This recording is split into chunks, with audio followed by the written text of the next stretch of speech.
अस्सलामुअलैकुम, welcome to my channel all stories with Shabnam. कहानी शुरू होने से पहले मेरी आप सबसे रिक्वेस्ट है कि अगर आपको मेरी कहानी पसंद आए तो मेरे चैनल को लाइक, शेयर और सब्सक्राइब ज़रूर करें। चलिए शुरू करते हैं। मृदा की विदाई हो रही थी। माहौल बेहद गमगीन था।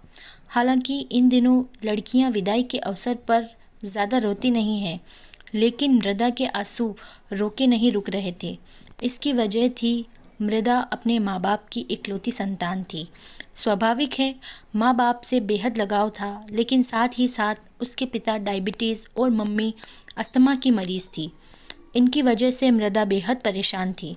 उसके सास ससुर समझदार और पति मृदंग बेहद सुलझा हुआ इंसान था, लेकिन फिर भी वह जानती थी कि ससुराल कितना ही अच्छा क्यों न हो, वह अपने माँ बाप का शादी के बाद इतना ख्याल नहीं रख पाएगी जितना अभी रख रही है। इसलिए मृदंग जैसा सुंदर, अच्छा और सुशील जीवन साथी पाकर भी मन ही मन वो माँ बाप की चिंता में घुली जा रही थी। विदाई का आखिरी क्षण भी आ गया तो मृदा के पैर कांपने लगे। वह फूट फूट कर रोने लगी। उसे यूं घबराए देख उसके ससुर रमन जी उसके पास आए और प्यार से उसके सिर पर हाथ रखकर बोले, मृदा, क्यों रो रही हो बेटा? मम्मी पापा की चिंता हो रही है, इसीलिए ना। परेशान ना हो। तुम्हारा परिवार अब सिर्फ तुम्हारा परिवार नहीं, हमारा भी परिवार है। हम सब मिलकर एक साथ रहेंगे।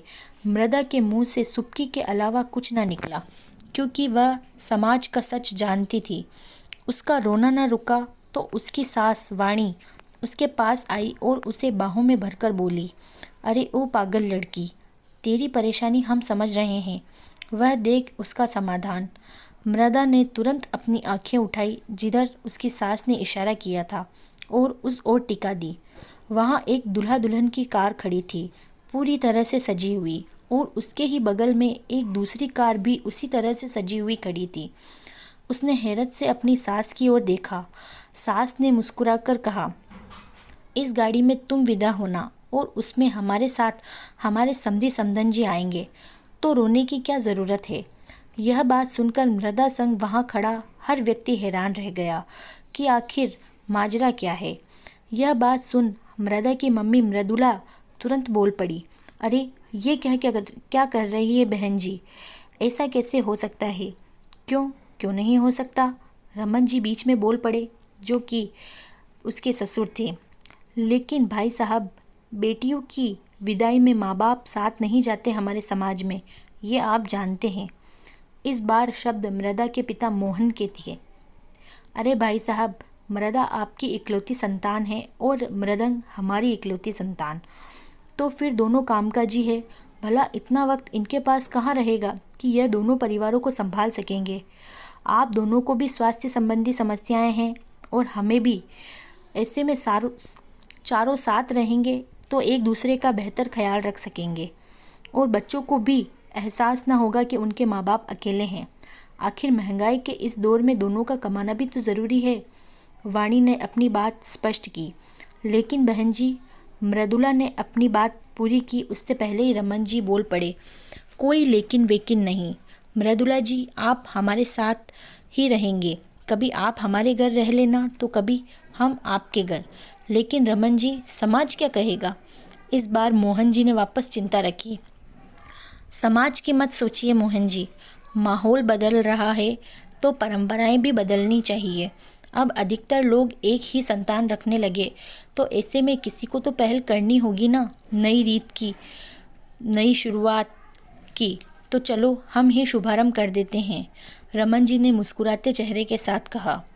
लेकिन मृदुला चिंता से भरे स्वर के साथ पूरी करती उससे पहले ही रमन जी फिर बीच में कूद पड़े और बोले, किंतु परंतु छोड़िए बहन जी, नए ज़माने की नई रीत का शुभ मुहूर्त हम लोग अपने ही घर से निकालेंगे। बस आपका इसमें साथ चाहिए। अभी हम मृदा और मृदंग को लेकर चलते हैं।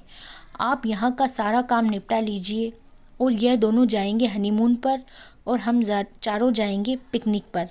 यह कहकर रमन जी ने जोरदार ठहाका लगाया तो वाणी, मृदुला और मोहन भी मुस्कुरा उठे। मोहन जी ने कहा, हम धन्य हैं जो आप जैसे संबंधी मिले। अगर हर बेटी को आप जैसा ससुराल मिले तो आज हमारी बेटियां न घर बैठी रहेगी, न ही उन्हें अपने माँ बाप की चिंता होगी। छोड़िए इन परंपरावादी बातों को, रमन जी ने कहा। अब नई परंपराएं गढ़ने का समय आ गया है। अब हम दो नहीं, एक ही परिवार है और यही सोचिए, इसके अलावा और कुछ न सोचिए। हाँ पापा जी, आप लोग साथ रहेंगे तो मैं और मृदा भी निश्चिंत अपने काम पर ध्यान दे सकेंगे और आप लोग मिलकर अधिक खुशी से रह सकेंगे। इतनी देर बाद मृदंग को बोलने का अवसर मिला था, जो काफ़ी देर से चुप था और इस तमाशे को तमाशबीन बना हुआ था। मोहन जी ने मृदंग को गले लगाया और मृदा को वाणी ने। यह नए समाज की नई विदाई थी। वहाँ खड़े रिश्तेदार यह सब देख रहे थे। कुछ तालियां बजाने में व्यस्त थे तो कुछ इस नई परंपरा में मीन मेक निकालने में। लेकिन ये जो 6 लोग थे ना, ये बहुत खुश थे, क्योंकि इन 6 लोगों की ज़िंदगी में जो इस नई रीत से बदलाव आया था ना, वो बदलाव हर किसी की ज़िंदगी में नहीं आता।